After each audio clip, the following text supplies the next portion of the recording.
So the first thing I want to nail down is exactly what United Way is. It's kind of complicated. The best I can come up with is like an umbrella that sort of covers all these different welfare nonprofits. I love that.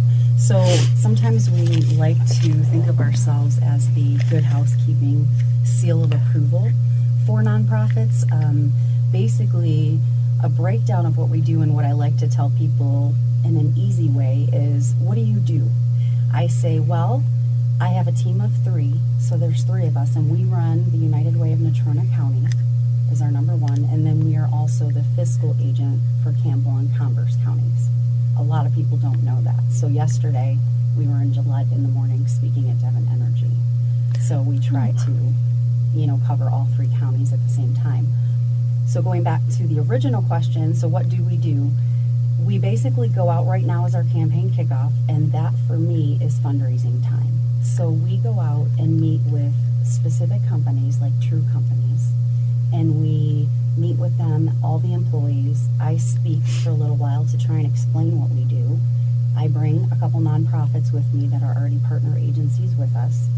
They speak, tell their stories about what they do, so the employees have a little bit of a better understanding of some of the different nonprofits. Now, if you've been like a lot of True Co employees and you've been there for a very long time, you will begin to see a variety of what the different nonprofits do in town every single year, because we try to make sure that it's different every single year. So after that, that's their campaign kickoff. All of that funding, all those funds come to United Way. We are the only nonprofit that can do payroll deduct for any organization. So perfect example of that is, sometimes you can't donate. I don't have $500 to donate, but you know what? I can probably do $20 a paycheck, or I can do $10 a paycheck.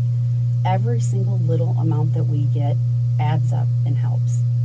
End of story. I mean, $5 a paycheck, all of that adds up. So we take all of those funds.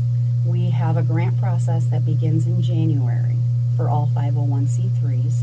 Now, you have to be part of one of our basic needs, health and wellness or youth development. Those are our focus areas, and that's what we will take in and donate to. So you have to meet those specific guidelines.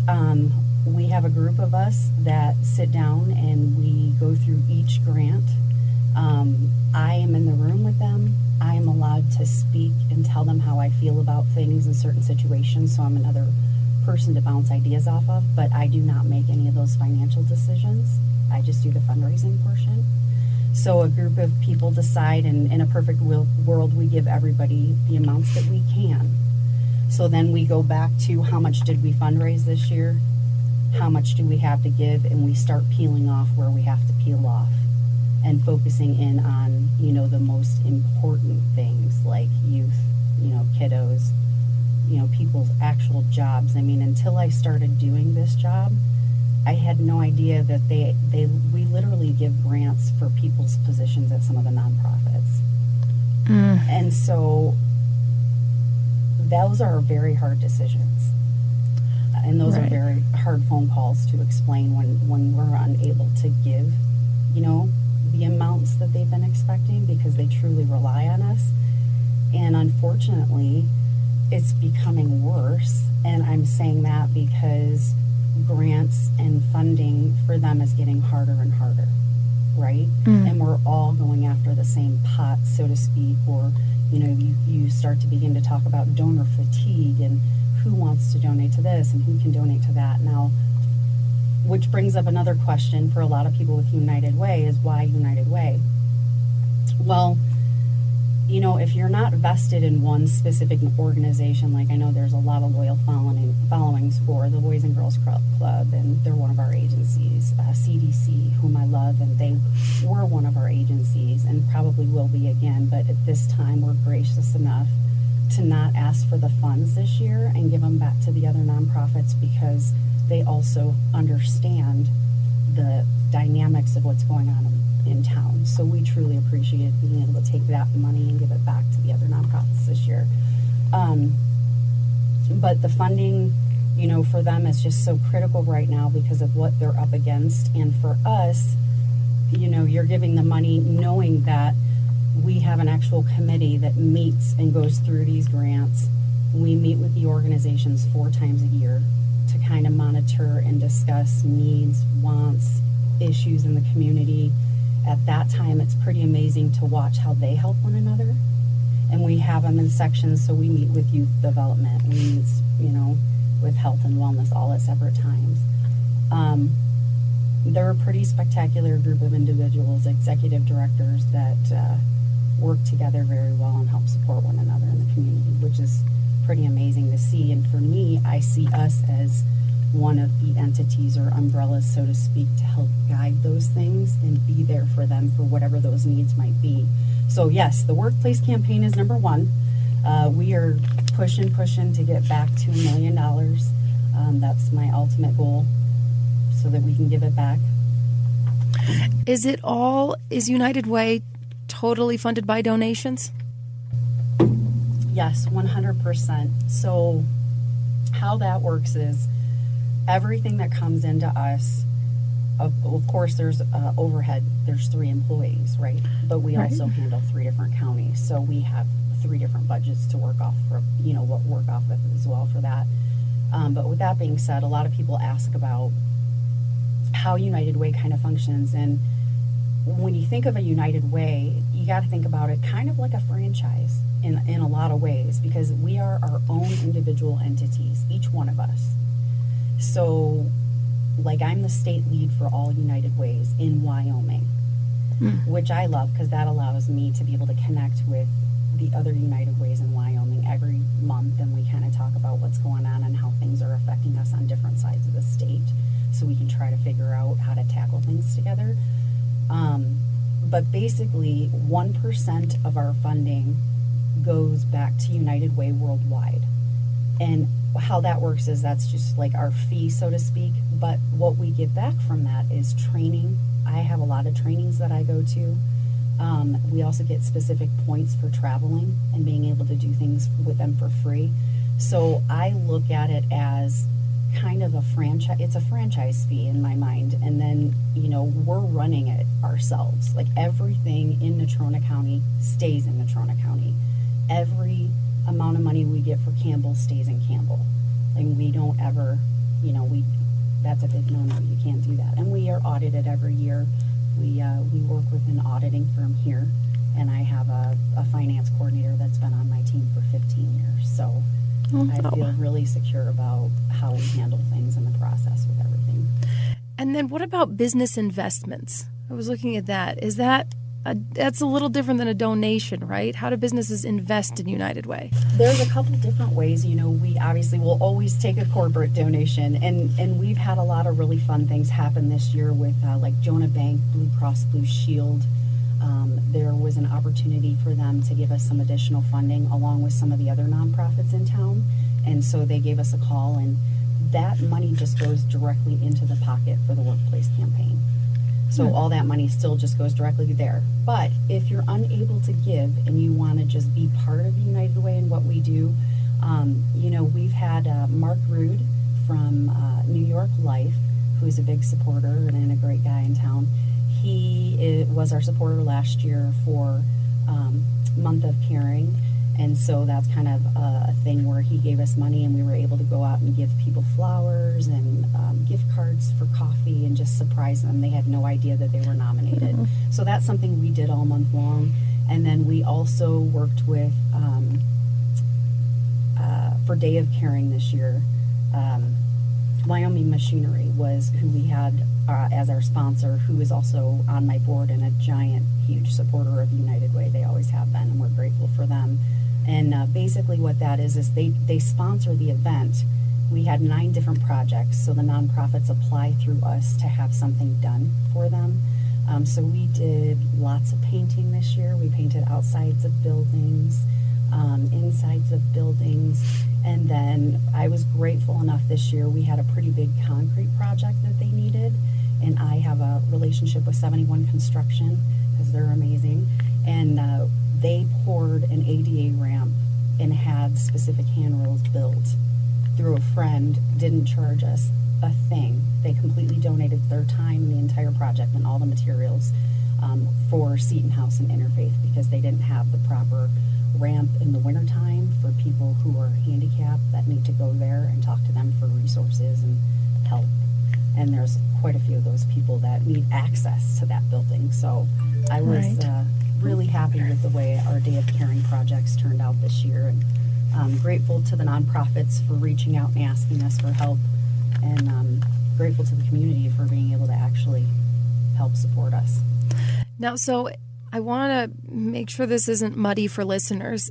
Business investment, they're not getting anything back. It's just investing in the community. So they are, in that sense, getting something back. But Correct. It's not a typical investment like to see your money grow.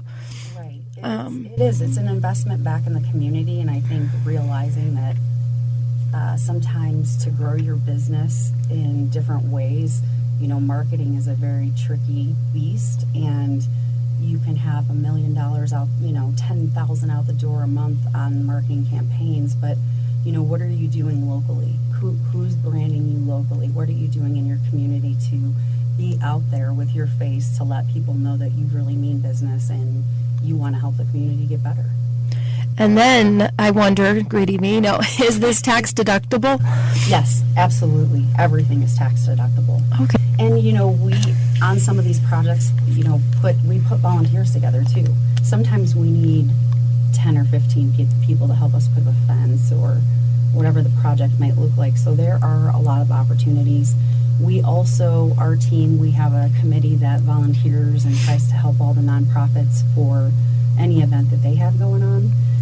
So if they've got a golf tournament or, a casino night or something like that, we try to help back them up and volunteer with their team, so they're not so stressed out while they're doing some of the events. So we're always looking for people to help us with that too.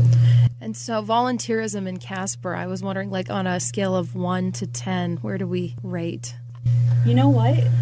You'd be surprised. I think this year we've had a fantastic year for volunteerism. Now, I don't know if that's because I'm persistent, annoying, and and you ask someone, and really people are like, yeah, I can donate 2 hours. Some of the projects are an entire day. We had Rocky Mountain Power with us on a project for the self-help center. They needed a new play complex up for the kids over there. And a crew came out, and we were there from probably 9 o'clock until 2 in the afternoon. We fed them pizza. But in those moments for you to have your team out there, they were so funny. It was funny to get to know them. You're getting to know new people within the community. They are already supporters of us. It's a way to grow your team and see how they rely on each other in a different way than being inside of a building functioning just at their job duties. Is it the volunteer committee? Those are the same people year round, right? Yeah, we have a community investment committee, which is the committee that decides on all of the funding, which we do allow people in the community to be part of as well. So, that's another way to volunteer your time. And you wouldn't have to be there for the whole day. You could come in just for like the basic needs portion or the youth development portion and be part of that section. And that would entail you being able to review all the grants that we get in. And then you come and sit down with us and we discuss all of the wants and needs and see what we can do from there. And then the other committee is our community engagement committee.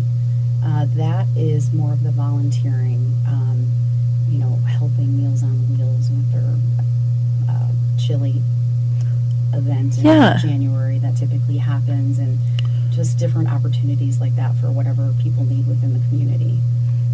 Now, there's a little bit of squabbling sometimes I see on our social media when we shine a light on a nonprofit that's similar to another nonprofit. So I was looking at the vision statement, and it's that the United Way, it wants to share the community's desires and be the voice of the community. So you kind of touched on this with how people can get involved, but how do you guys glean what the community's voice is and what the community wants? So, my job is really focused on being part of what the nonprofits are and getting to know each one of them. I do feel like A majority of them, I have a really good relationship with the executive directors. You know, they have my cell phone, they can call me for things. We talk about everything. You know, we talk about 1 cent, we talk about grants, we talk about, oh my gosh, this is coming up, I need to replace the roof. You know, how are we going to do that? You know, I don't know everyone in town. I feel like I know quite a few people in town from having, you know, my previous position with K2 Radio or Town Square Media.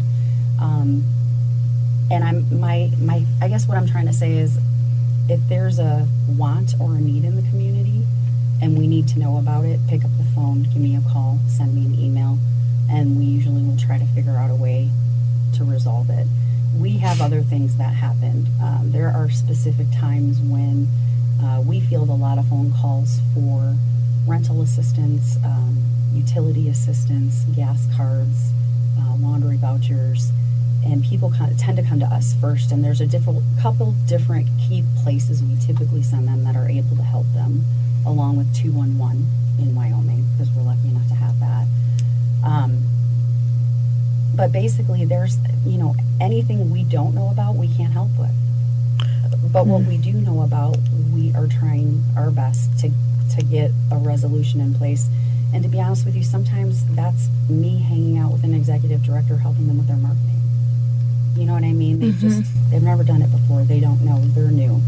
Hey, I'm a new executive director. I've only been doing this for a year, but I sure do know marketing, you know? Right. And I love it, and I understand kind of how it works, and I'm happy to do that. But again, if we don't know, some of them do overlap in some ways, but they are all very different. And from the outside, when you look at them, you could think immediately, yes, but I would challenge you to go visit them. Go visit each one of them. Take some time, stop in, chat with the executive director, and take a tour. It will change how you think about things in this community. Now, to change the subject a little bit, you guys usurped Mimi's house, or usurped sounds like conquered it. It was donated to United Way, right? Okay. Is it up and running? What's going on with Mimi's house? Is it even called Mimi's house now? No. Okay, so no, I'm not going to speak on their behalf. That would be Miss Lisa Scroggins, and I'm sure you could actually probably, you know, spend some time with her, and she will talk to you a lot about that situation and what happened. From what I know and where we are right now is, they were trying to make a decision on and what they wanted to do with the funding from the sale, because they actually did sell the house, and Mimi's house has dissolved. Okay. So, as far as who it was sold to and moving forward, those details I'm not in, but I do know we will be getting the funding for it, and we will have our committee meet, and they will go through, but it will only go to homeless youth. They still want us to keep that Mimi's house mission. But it won't be a location. No, it's not. It's just going to be basically they're giving us the money. It's over with, done and gone, and that money's being donated to other nonprofits. So, okay, if that, I mean, it's and unfortunately, there were just a lot of, I think, big key things that happened to them at once that caused them dissolving the way that they have, and it's not easy fundraising, and it's not easy with these budgets, and a lot of these nonprofits do not have a lot of employees. Like there's 3 of us to do all 3 counties. You know, it's a lot sometimes, and you really have to want to do it and be passionate about it. Yeah, and I think in the case of like youth homelessness, it's something you can't ignore. You can't just punch out for the day. If there's a need, then some good-hearted person is probably going to donate all their time too. And then, yeah. Youth homelessness is a big eye-opener here in town if people are unaware of how many homeless youth there are in this town. And the story of a girl sleeping in Walmart in the bathroom stalls because she has no place to go, and the manager knows, but leaves her because he knows she has no place to go. You know? Right. There's the YCC, right? Yeah. And Dave Holsheiser, he is a freaking rock star. You can get him in here to talk about what they do too. We've had him. You have. I've toured it. Yes, he's a numbers guy too. He's got all the really good statistics in town about how many of these kiddos are on. I mean, these kiddos are on antidepressants already. Yeah. Suicide watch. It was a big eye opener for me. You don't see it. It's kind of hiding in plain sight, I guess. Yeah, because there's a component of, I think, maybe shame even, and so it's not like, it's hard to ask for help when you're in that position, I think. So Yeah, and I think some of them have never known how to ask for help, and so they are so self-sufficient because they've been let down so many times in their life that they're like, I'll just figure it out myself. But sometimes you can't. I mean, and where else do you turn? But again, Dave is one of the main ones, where he's got some things going on, and I know his funding is going to be more of a need this year. They've got a lot higher numbers than people are even aware of. Yikes. What other needs would you say are the biggest things that you guys have to prioritize? Lately for us, the number one for me in my mind is the workplace campaign, obviously, and the more money I can get in the door, the more money I can give back out. The workplace campaign is getting people to sign up for the campaign. So this would be businesses, right? Or individuals? And anyone. You could donate $100 if you want to, $50, $1,000, $2,000. You could go on our website. We've got a QR code, call our office, stop by and visit with us. I'm happy to sit down and have, a meeting with someone if they have additional questions or if there's a business that's interested. Happy to come in, talk, and have one of our amazing nonprofits come with us. And it really, I think, opens people's eyes when they're able to speak. For us, people are always very confused. What do you do? Who are you guys? I agree with you. I feel like we're just like the big mama bear, kind of, so to speak, of the trying to be and trying to also not step on their toes and support them the best that we can, because it's a lot of moving parts at once. And United Way, if the website is accurate, it's been around since 1955. You are correct. Right? I didn't write that down. Yeah. Just remembered that. And it's a big deal in a lot of places. I'm originally from Detroit, Michigan, and that was one of the very first United Ways, and I've always known what United Way is. So for this opportunity to present itself for me and for me to get the job, I just feel very lucky to be in this position. Oh. Now, one thing that I saw also was on the website, as far as language, is sign up for your big philanthropic adventure. So I wrote that down. I like the way it sounds. But what does that look like? What's a philanthropic adventure? Well, geez, now you're going to ask me that. That'd be more of an Azure detail, which would be my engagement coordinator. But, for us, I guess it's an adventure of, if I think back of the whole situation of even working with 71 Construction over the summer on this project and being able to get to know them better. It was an adventure. It is an adventure. Getting to know each other, you get to know different parts of the community and things, and be parts of things that you never thought you probably would be. You're signing up for something new and Yes. exciting, ideally. Yes. We do fun things too. We've, we did a barbecue at David Street Station, and we did all the hot dogs and stuff this year. So there's a lot of different opportunities for people to volunteer and spend their time in the community if they're looking. And if you need to know, call our office, and we're happy to help point you in the right direction. Anything specific coming up that might, for our listeners, they go, I want to be a part of that? You know what? I know that Festival of Trees is starting to get itself up and running and working on what it's doing. And I know that there's a 5K that's going to be going on for Foundation for Cancer Care. That's going to be coming up here real soon. I don't know if they need volunteers for the race or anything like that. My brain, I've got my kickoff stuff going on in my head, so I know I've got like speeches for certain businesses, but other than that, we don't have a lot of things lined up right now. We're just in kickoff mode, and our main thing is like going out to Trucos and speaking to them, and WCDA, and just getting back in front of people, Wyoming Machinery, and trying to remind people why we're here and what we do. So I appreciate you guys taking the time to talk a little bit more about it, and I hope it helps explain things to some people, because I know it can be quite confusing at times. Yeah, I myself am like, I was trying to get a handle on it this morning. I think I've got a pretty good idea now. Are you guys doing, is Ready League happening this year? So Ready League, you know what, we're trying to get it back and going. This last year, it kind of fell off. I took over in July when the campaign kickoff kind of was already launched and everything was in place. So we just started running kind of thing. I've had a couple meetings with the school district. Unfortunately, they don't have funding to give us. But that doesn't mean that I'm not willing to talk to someone and get a sponsor for it, so that we can get it, because I'm also on the board for the Child Development Center, and it was an awesome program, and I know they use the bags a ton, and it was super helpful for all the programs for people in town. So it's something that we're focusing back on again this year, and just trying to probably look for a sponsor to help pay for the supplies and the bags. And once we do that, then we can get a team of volunteers together to put the bags together, and then we drop them off, or we house some of them at the office. Are you guys, do you help out with addiction services or treatments? We don't have a lot of that. One of our newer ones this year was like Brain Injury Alliance, but the addiction part, that's not something that we're able to help with.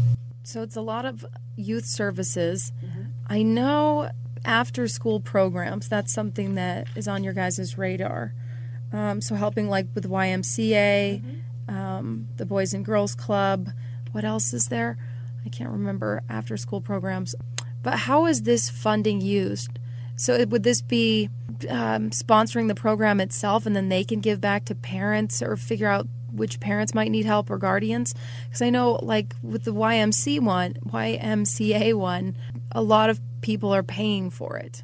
Correct, but there's always kids that need scholarships for this type of stuff. Gotcha. So it would be in the form of scholarships. Right. Okay. Right. So basically what you'd be doing is sponsoring a kiddo or two kiddos, or, if somebody's on financial assistance somehow or something like that, helping, absorb the rest of that cost for them, which then the YMCA picks up the feeding and all the other stuff. So just, basically a scholarship. And if there's, if anything, we're able to at least connect them and put them in the right direction. But there's a lot of opportunity to have scholarships. Another thing that we've talked about a lot with Climb Wyoming's program here in town is some of the ladies I know, once they're in the program, then you go through the training and you're so excited and you get your first job.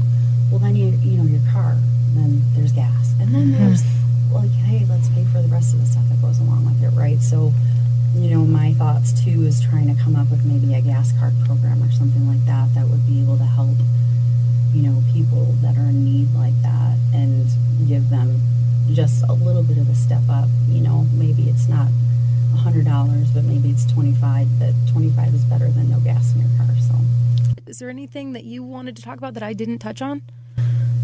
No, I am just grateful for the opportunity to be here. I'm grateful to my staff, my 2 staff members, and my board is amazing, and just a lot of the volunteers and donors and supporters we have in town. I wouldn't be able to do what I do without them. So it's kind of a big circle effect, and I don't know if people realize that sometimes.